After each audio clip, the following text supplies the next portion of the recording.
Hello everyone, I hope आप सभी अच्छे होंगे। आज के इस वीडियो में जो है हम लोग सेमेस्टर 4 हिस्ट्री कोर 9 के जो है कुछ मोस्ट इम्पोर्टेंट क्वेश्चंस देखने वाले हैं और ये प्रश्न संख्या जो है तीसरा है। इससे पहले हमने 2 प्रश्न को बताया है, तो आपने अगर अभी तक नहीं देखा है तो उस प्रश्न को जाके देख सकते हो। तो चलिए आज के इस वीडियो को हम लोग स्टार्ट करते हैं। प्रश्न संख्या 3 है, विलियम होवार्ड टेफ्ट की उपलब्धियों का वर्णन करें अथवा विलियम होवार्ड टेफ्ट के सुधारों पर प्रकाश डालें। यानी कि आपको इसमें जो है विलियम होवार्ड टेफ्ट के बारे में पूछा गया है कि विलियम होवार्ड टेफ्ट ने क्या क्या सुधार किया था अपने शासनकाल के दौरान। तो चलिए हम लोग इसका उत्तर आसान से आसान शब्दों में समझने का प्रयास करते हैं। सबसे पहले जो है आपको इंट्रोडक्शन देना है, यानी कि परिचय।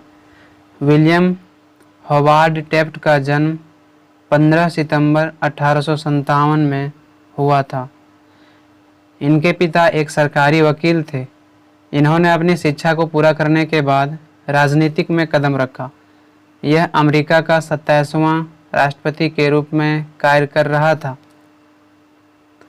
राष्ट्रपति के कार्य करने के बाद सर्वोच्च न्यायालय का जज के रूप में भी कार्य किया। इसीलिए इन्हें एक ऐसा राष्ट्रपति माना जाता है जिन्हें राष्ट्रपति के साथ साथ सर्वोच्च न्यायालय का भी सेवा किया। यानी कि विलियम होवार्ड टेफ्ट के बारे में कहा जाता है कि टेफ्ट का जो जन्म हुआ था वो 15 सितंबर 1857 ईस्वी में हुआ था। इनके पिताजी जो है एक वकील थे। इन्होंने अपनी शिक्षा को पूरा करने के बाद राजनीतिक में कदम रखा और यह जो है अमेरिका के 27वां राष्ट्रपति के रूप में कार्य किया। इनके बारे में यह भी कहा जाता है कि राष्ट्रपति पद के बाद इन्होंने सर्वोच्च न्यायालय का जज के रूप में भी कार्य किया। इसलिए अमेरिकी इतिहास में यह एक ऐसा राष्ट्रपति माना जाता है जिन्होंने राष्ट्रपति के साथ साथ सर्वोच्च न्यायालय की भी सेवा की थी। उसके बाद जो है आपको हेडिंग बनाना है, विलियम होवार्ड टेफ्ट की उपलब्धियां। यह माना जाता है कि रूजवेल्ट ने राष्ट्रपति के रूप में 2 कार्यकाल किया था, जिसके बाद उन्होंने यह घोषणा कर दिया कि यह 1908 के चुनाव में भाग नहीं लेगा। यह काफ़ी लोकप्रिय हो चुका था। इन्होंने अमेरिका में बहुत ही बेहतर कार्य किए, जिसके कारण जनता इन्हें तीसरी बार भी राष्ट्रपति के रूप में चुनना चाहती थी। लोगों का यह कहना था कि अगर यह 1908 के चुनाव में भी भाग लेता तो इस चुनाव में भी विजय प्राप्त कर सकता था। आपको पता होगा, हमने बताया था इससे पहले थियोडोर रूजवेल्ट के बारे में। वह एक ऐसा राष्ट्रपति था जो अमेरिकी इतिहास में बहुत ही प्रसिद्ध एवं लोकप्रिय राष्ट्रपति था। उन्होंने जो है 2 कार्यकाल किया और तीसरी कार्यकाल में वह भाग लेना नहीं चाहता था। यह विवाद का विषय है कि अमेरिका के इतिहास में एक व्यक्ति 2 बार से अधिक राष्ट्रपति नहीं बन सकता है, लेकिन जो है रूजवेल्ट तीसरी बार भी राष्ट्रपति बन जाता यदि वह राष्ट्रपति पद के लिए भाग लेता। यह माना जाता है कि रूजवेल्ट जो है राष्ट्रपति के रूप में 2 कार्यकाल को अपना पूरा किया, जिसके बाद जो है 1908 में चुनाव होने वाली थी। इससे पहले ही उन्होंने यह घोषणा कर दिया था कि वह जो है राष्ट्रपति पद के लिए भाग नहीं लेगा, जिसके कारण जो है अब किसी अन्य राष्ट्रपति को चुने जाने की बात होने लगी। लेकिन यह माना जाता है कि रूजवेल्ट इतना अधिक प्रसिद्ध हो गया था कि यदि यह तीसरी बार भी राष्ट्रपति पद के चुनाव के लिए भाग लेता तो यह अवश्य जीत जाता, है ना। उसके बाद है, लेकिन उन्होंने 1904 में ही घोषणा कर दिया था कि यह राष्ट्रपति पद के लिए उम्मीदवार के रूप में भाग नहीं लेगा, जिसके बाद राष्ट्रपति और रिपब्लिकन पार्टी के लोग एक अच्छे राष्ट्रपति को तलाशने में लग गए। जिसके बाद रूजवेल्ट ने अपने सबसे विश्वसनीय सहयोगी विलियम टेफ्ट को यह अवसर दिया। विलियम जो है टेफ्ट अमेरिका के न्यायाधीश, फिलीपींस के गवर्नर और युद्ध मंत्री के रूप में अपनी योग्यता को साबित कर चुके थे। यहाँ पर आपको समझना है कि जो थियोडोर रूजवेल्ट था उन्होंने 1904 ईस्वी में ही घोषणा कर दिया था कि आने वाले समय में जो है वह राष्ट्रपति पद के लिए भाग नहीं लेगा, है ना। इसीलिए अब जो है रिपब्लिकन पार्टी के पास यह जिम्मेदारी हो गई कि एक अच्छे राष्ट्रपति का चयन किया जाए। इसीलिए उम्मीदवार के रूप में ढूंढा जाने लगा कि किसे राष्ट्रपति बनाया जाना चाहिए।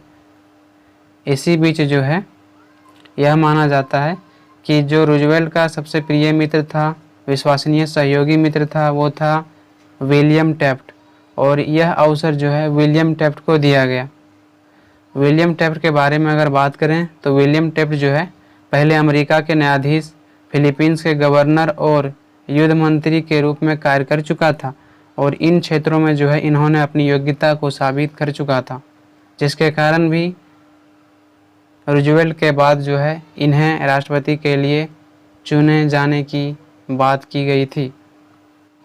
उसके बाद आपको पॉइंट बनाना है राष्ट्रपति बनने के बाद विलियम होवार्ड टैफ्ट की समस्याएं, यानी कि राष्ट्रपति जब बन गया विलियम टैफ्ट तो उनके अंतर्गत किन किन समस्याओं का सामना करना पड़ा उन्हें।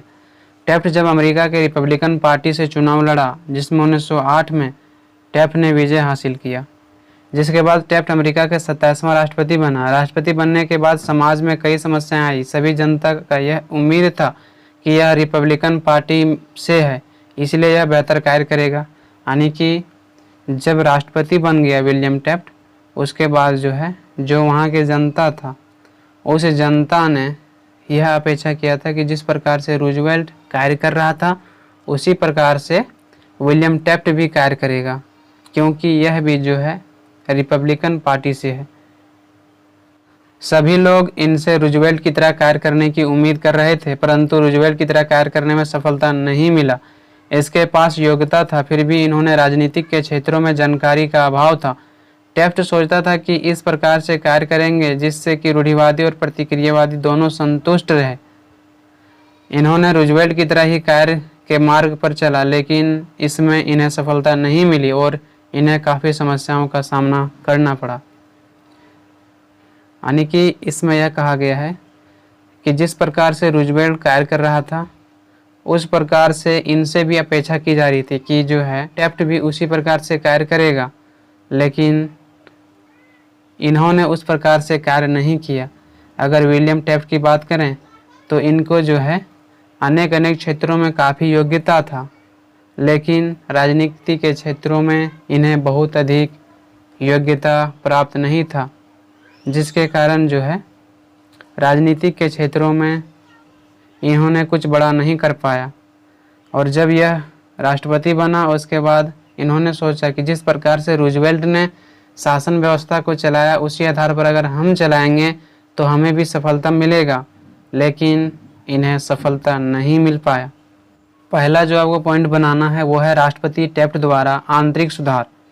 1908 में राष्ट्रपति के चुनाव के अवसर पर रिपब्लिकन पार्टी ने यह घोषणा किया था कि देश में तटकर के प्रश्न पर जितनी भी समस्याएं उत्पन्न होगी उन्हें आवश्यकता पड़ने पर संशोधन करके उनका हल निकाला जाएगा। जिसके बाद टैफ्ट राष्ट्रपति के पद ग्रहण करने के बाद एक नया तटकर अधिनियम बनाने का वादा किया था। इस नियम को इसलिए लाया गया था ताकि सरकार वस्तुओं की कीमत दर में कमी करने के लिए तैयार थी। इस समय परिस्थिति भी इसी प्रकार से था, महंगाई इत्यादि बढ़ गया था, आर्थिक समस्या भी थी। यानी कि जब राष्ट्रपति बना टैफ्ट तो इन्होंने सबसे पहले देश में जो आंतरिक समस्याएं थी उन समस्याओं को समाधान करने का प्रयास किया। उस समय जो है सभी वस्तुओं की कीमतों में काफ़ी वृद्धि हो गई थी, इसलिए जो है इन वस्तुओं की कीमतों में कमी करने के लिए प्रयास किया। यह माना जाता है कि टैफ्ट ने जो है उस समय जो तटकर कानून था उसमें सुधार किया और तटकर से संबंधित जितनी भी समस्याएं थी उन समस्याओं को आवश्यकता अनुसार संशोधन करके उनका हल निकालने का प्रयास किया। इस समय जो है वस्तुओं की कीमत दर में कमी करने के लिए राष्ट्रपति तैयार था, क्योंकि इस समय का जो परिस्थिति था, इस समय की परिस्थिति भी उसी अनुसार से था।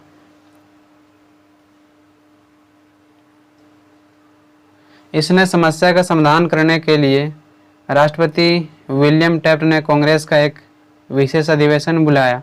इस अधिनियम के आधार पर शुरुआती दौर में कच्चा लोहा, फ्लेक्स और हड्डियों को मुक्त सूची में रखा गया, यानी कि इस वस्तुओं पर टैक्स मुक्त कर दिया गया।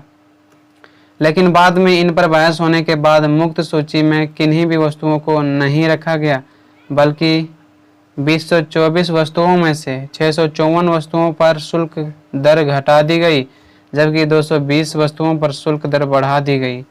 इस प्रकार से विलियम होवार्ड टेफ्ट के प्रयास से महत्वपूर्ण सुधार किए गए। टेफ्ट के बारे में कहा जाता है कि जब यह राष्ट्रपति बना तो इन्होंने आंतरिक क्षेत्रों में सुधार करने का प्रयास किया और तटकर जैसे कई समस्याओं का समाधान किया। इसके बारे में यह भी कहा जाता है कि उस समय वस्तुओं की कीमतें में अत्यधिक वृद्धि हो गई थी, जिसके कारण वस्तुओं की कीमतों में कमी करने के लिए एक विशेष अधिवेशन को बुलाया और इस अधिवेशन के तहत शुरुआत में यह कहा गया था कि जो है कुछ वस्तुओं को मुक्त कर दिया जाएगा, यानी उस पर किसी भी प्रकार का टैक्स नहीं लिया जाएगा। लेकिन ऐसा नहीं हो पाया। लेकिन यह माना जाता है कि लगभग 2024 वस्तुओं में से 654 वस्तुओं पर जो पहले टैक्स लिया जाता था, शुल्क लिया जाता था, उनकी दर को घटा दी गई, जबकि 220 वस्तुओं का जो है शुल्क बढ़ा दिया गया। और इस प्रकार से जो है टेफ्ट ने आंतरिक सुधार करने का प्रयास किया।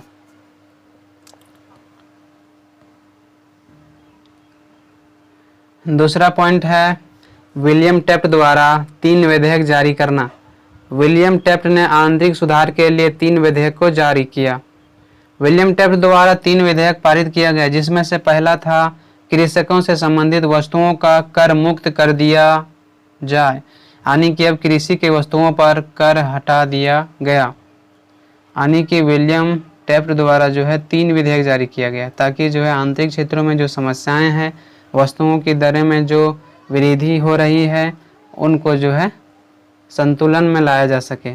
इसलिए इन्होंने कृषि से संबंधित जो वस्तु था उनमें अधिकतर वस्तुओं का जो है कर मुक्त करने का प्रयास किया गया है ना, और कुछ वस्तुओं में कर की दर को कम करने का प्रयास किया गया।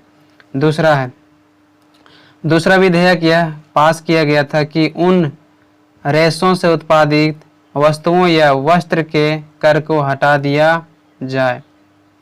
यानी कि दूसरा इसका विधेयक यह था कि जो उस समय यून होता था, जिससे कपड़े की बुनाई की जाती थी, और जो रेशें होती थी, जो उसमें उत्पादित वस्तु होता था, वस्त्र के जितने भी वस्तुएं होती थी, उन वस्तुओं में कर को हटा देने की बात कही गई थी।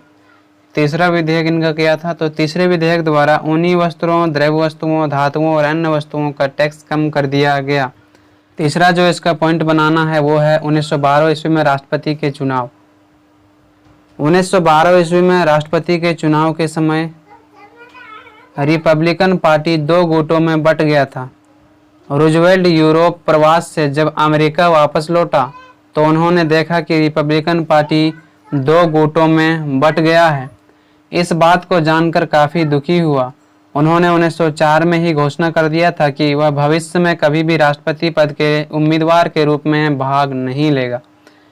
यानी कि इसमें यह कहा गया है कि 1912 ईस्वी में जब राष्ट्रपति का चुनाव होने वाला था, उस समय जो रिपब्लिकन पार्टी था वह 2 गुट में बट गया। इस समय जो थियोडोर रूजवेल्ट था, जिसने यह घोषणा कर दिया था कि वह भविष्य में कभी भी राष्ट्रपति पद के उम्मीदवार के रूप में भाग नहीं लेगा, क्योंकि उन्होंने 2 कार्यकाल को अपना पूरा किया था, है ना। लेकिन जब वह यूरोप प्रवास से वापस लौट कर आया तो उन्होंने देखा कि जो रिपब्लिकन पार्टी था, जो उनके द्वारा गठित किया गया था, वो पार्टी 2 भागों में बट गया है। जब इन पार्टियों को देखा कि 2 भागों में बट गया है तो वह काफ़ी दुखी हुआ, है ना। लेकिन इस प्रकार के परिस्थितियों को देखने के बाद यह पुनः रिपब्लिकन पार्टी का उम्मीदवार बना ताकि रिपब्लिकन पार्टी विजय प्राप्त कर सके। इन्हें पूरा भरोसा था कि रिपब्लिकन पार्टी की ही विजय प्राप्त होगी। यूरोप प्रवास से थियोडोर रूजवेल्ट वापस आया तो उन्होंने देखा कि रिपब्लिकन पार्टी 2 गुटों में बंट चुका है।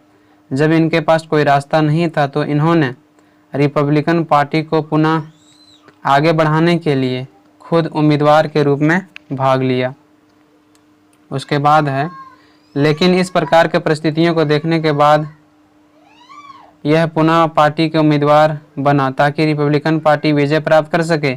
इन्हें पूरा भरोसा था कि रिपब्लिकन पार्टी की ही विजय प्राप्त होगी, यानी कि इन्होंने रिपब्लिकन पार्टी को पुनः इसलिए उम्मीदवार के रूप में भाग लिया क्योंकि इन्हें पूरा भरोसा था कि अगर यह रिपब्लिकन पार्टी की ओर से भाग लेगा तो लोग इन्हें जरूर विजय करवाएंगे। अब रिपब्लिकन पार्टी की तरफ से राष्ट्रपति पद के लिए 2 उम्मीदवार खड़े हो गए थे। विलियम टैफ्ट और रूजवेल्ट दोनों एक दूसरे के आमने सामने था। इस बात की जानकारी लोगों को चल गया था कि इन दोनों के बीच वापसी टकराव उत्पन्न हो गई है। इन दोनों के वापसी टकराव का लाभ डेमोक्रेटिक उम्मीदवार वुडरो विल्सन को मिला, जिसमें डेमोक्रेटिक पार्टी के उम्मीदवार वुडरो विल्सन अमेरिका का राष्ट्रपति बना।